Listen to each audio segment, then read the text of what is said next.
Greetings and salutations, everyone. This is Swedish Jeff, and I just wanted to come on here to say hello. Hello. And just to give you an update on what's been going on. It's been a while or a minute, depending on whose side you're on. And I posted earlier today that what I had recently completed was a replay of the 1994 postseason as if Major League Baseball had continued the postseason during the strike year. And what I did was I took the standings as they were at the time of the strike and picked those teams to be in the playoffs. So we had the Yankees, the White Sox, the Rangers, and the Indians in the American League, the Indians being the wild card, and the other three teams winning their division, and the Expos, the Reds, and the Dodgers winning their divisions, and the Braves being the wild card. So here are the results of what happened. The Yankees knocked out the Cleveland Indians, although Cleveland gave them a pretty good run. The Cleveland Indians were very good, but they got knocked out in 4. The White Sox knocked out the Rangers in 4. Texas was a lot better than I thought they would be for a team that was under 500. They played pretty good. Montreal swept the Cincinnati Reds, just completely bulldozed them. And the Braves beat the Dodgers in 4 games. So that set up the LCS, which was the Yankees defeating the White Sox in 5 games, and then the Expos defeating the Braves in 5 games. So then we had the World Series, which is what a lot of people wanted, was the Montreal Expos and the New York Yankees. Or should I say the New York Yankees and the Montreal Expos, because had there been a World Series in 1994, the National League would have had home field advantage.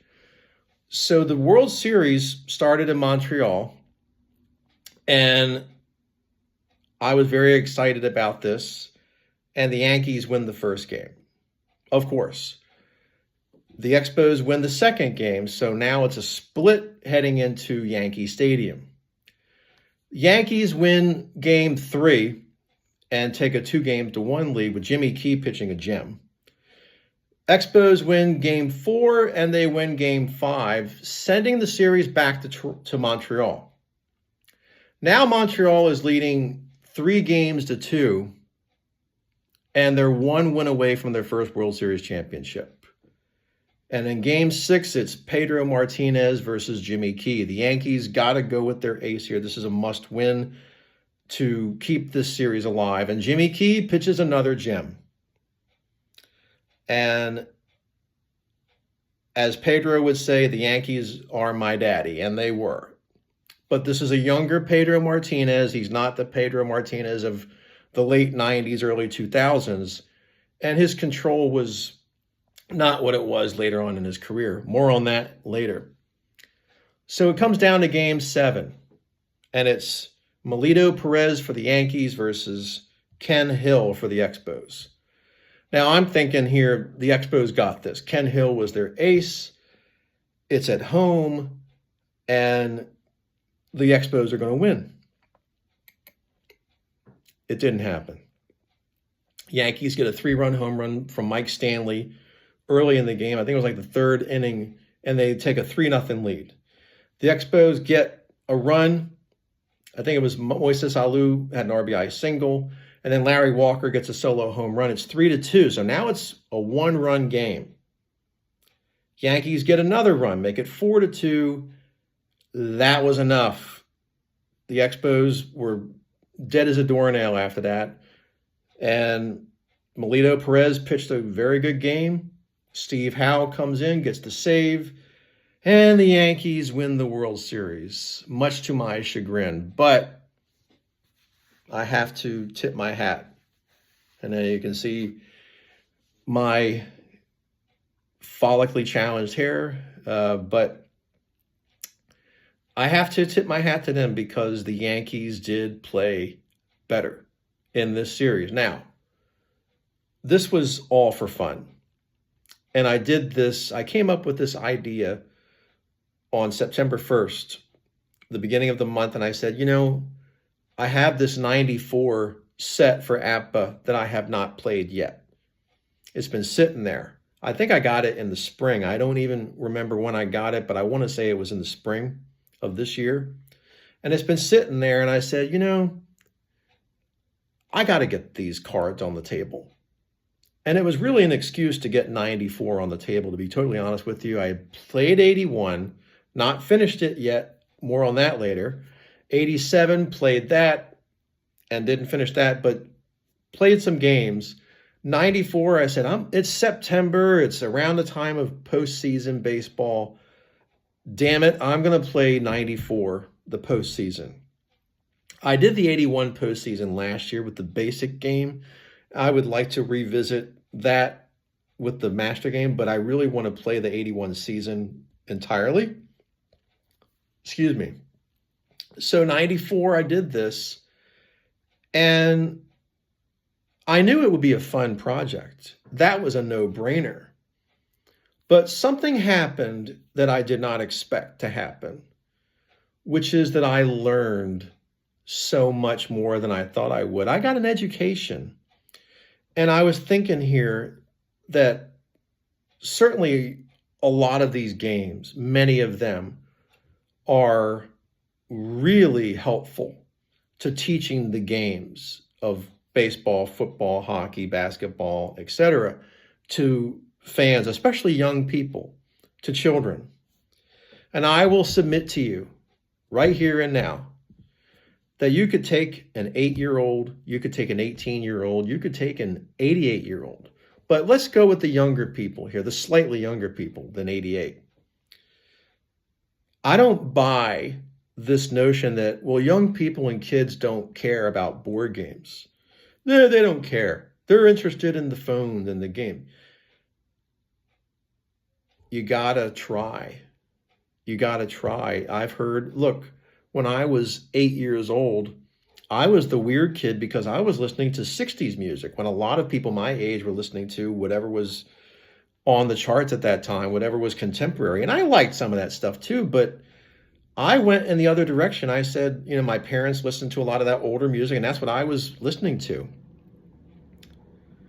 I will submit to you that if you want to teach young people about the history of the game of baseball, football, basketball, hockey, etc., these games will help. Because even me, somebody who supposedly, was, considered himself kind of not an expert, but someone who's been a veteran and a fan, I didn't remember a lot of stuff about 1994. There was the strike, which was this dark cloud over everything. And I forgot a lot about 1994. And in this 2-week period, what I learned is this: the New York Yankees, they led the majors in walks that year. And they walked a lot, and they got on base a lot. This was a team Billy Beane would have loved in Moneyball. They get on base. And they did. And if you put them on, they will make you pay for it. This is before Joe Torre, and this is before the 95 Yankees. But 94, the Yankees could have won it all. They could have beaten Montreal. And what I learned about the Montreal Expos was their speed and power. They had one thing that the Yankees did not have, which was speed. They got on base too a lot. And I was comparing them to the Big Red Machine, that they had that kind of power. And yes, they had really good pitching in the bullpen, starting pitching and bullpen. If they had a weakness, it might have been defense. They weren't the best defensive team. They were usually they were just barely above a fielding 2 or a fielding 3, but the Montreal Expos were an incredible team. Atlanta, their pitching was very good, but not as good in 94. Tom Glavine was not as good. John Smoltz was not as good. Steve Avery was actually very good, very underrated pitcher.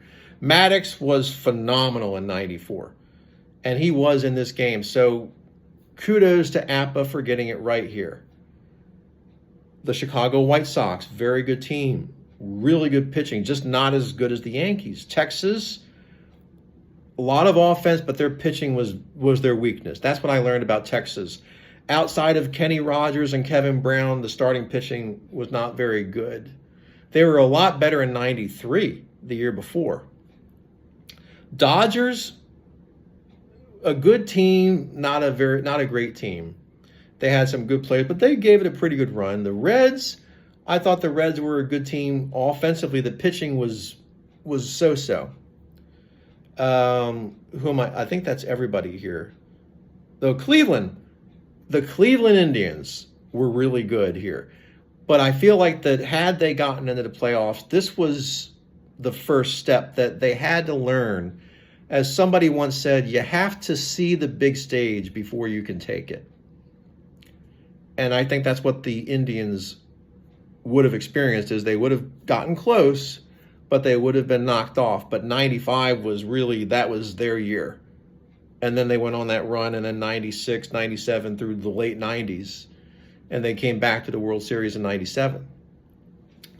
But I learned a lot about this, and I also learned that I really miss being 22.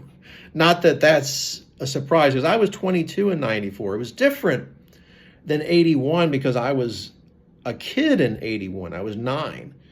87, I was 15. Now, 94, I'm 22. I was working at the time. I'm a young man now. I'm not a kid. I'm not a boy.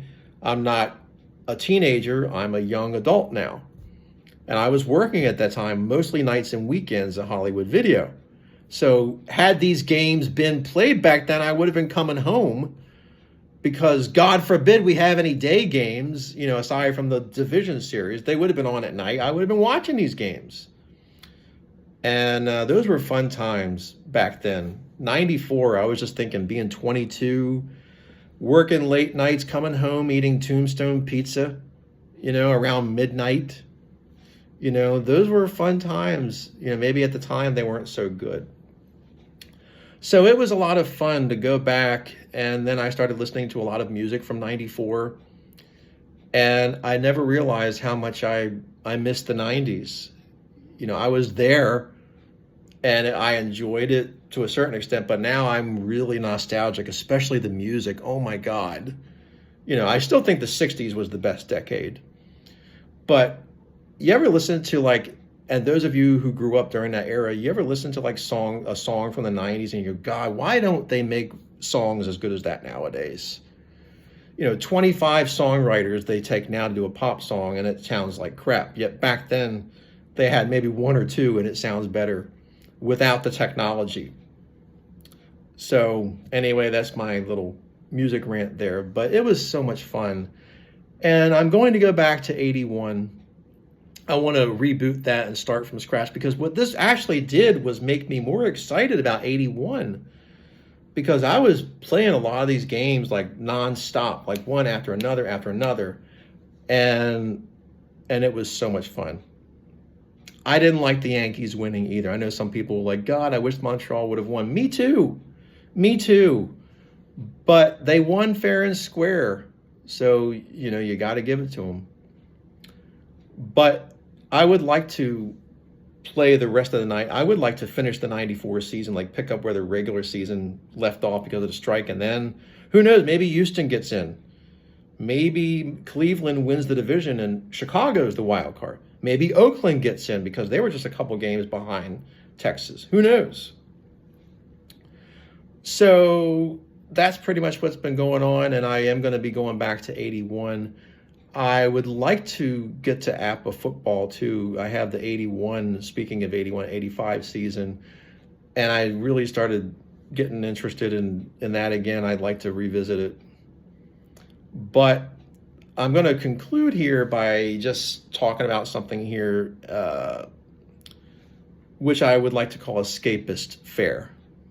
Fare, Escapist Fare. A lot of people in this country at this moment, especially considering what happened last week, and I'm not going to go on, this is not going to be a political post, so don't worry. But when something massive happens like that, And it's really hard to watch the news because, it's just something so horrible. And then with all the social media stuff going on, that you want to escape sometimes. And it's not that you don't want to deal with reality. You just want to put it on the shelf for a little bit. Or as Billy Joel once said, it's me that they're waiting to see to forget about life for a while. And that's really what it is you're just forgetting about life for a while. That's what sports, in my opinion, that they've really done is, if you're going through a financial problem, a financial crisis, or you have family issues, you might be going through a divorce, you might be having problems in your relationships. Now this sounds like a Tony Robbins. You have problems? Maybe some people have problems with their relationships. Maybe your finances aren't so good. You can travel and you can go to my seminar. No, I'm not going to do that. But you know what I'm saying is that people have problems and relationships, business, and they're just like, you know what? I got to get away. I got to get away. And so they watch sports, watch movies, listen to music. They go to a concert. They go see a stand-up comedian. Whatever it is, they read a book. They listen to a book. Or they do what I and many of you do, which is we play these games on the table or on the computer. And it allows us to take a break and travel through time, kind of. You get to go back in time without a DeLorean, which is kind of a bummer, but you get to play these games and you get to remember the past and you get to learn. Like I said earlier, you get to learn about this stuff. And I really think that this game and these games are vital. They're vital tools to teaching people about these players, about these teams, about the history of the game. And what you learn, like I learned a lot of stuff. I'm always learning, I used to think that, as an idiot when I was young and dumb, that, once I graduated from high school, and then was thinking, well, I'll go to college and then, okay, I'm cool. But you're always learning. You're always learning, no matter how many degrees you have on the wall, no matter how many certificates you have, you're always learning. There is no stop. And just like with these games here, you're always learning and figuring them out. And I learned a lot here about these teams, how the managers managed, how the players played, and what pitchers to use. And I was probably using lineups that the managers would have said, get out of here. I would never do that guy. I would not make that change, but I did the best I could. And I think that under the circumstances that I'd like to think I did a pretty good job of recreating the playoffs, although I certainly wanted a different ending for sure, because I wanted to see Montreal win. Not so much that it's an anti-Yankees thing, it's just that I really wanted to see Montreal go all the way. And I really believe in my heart that they would have done it. Even if they had gotten to the World Series, I think that they would have gotten a new stadium and there would be a team in Montreal today. And it is still frustrating for me that there is not a team in Montreal. There should be a team in Montreal. That fan base deserves it. They were very loyal. I know some people say, oh, it's a hockey town. They don't care about baseball. That's bull. Okay, you look at that attendance in the 1980s. Look at Olympic Stadium. Look how much they averaged, at least 2-3 million fans a year in the 80s. 94, that place was jumping, Olympic Stadium. You put a team in Montreal that wins, that competes, you'll see people, as the late, great James Earl Jones would say, people will come, and they will.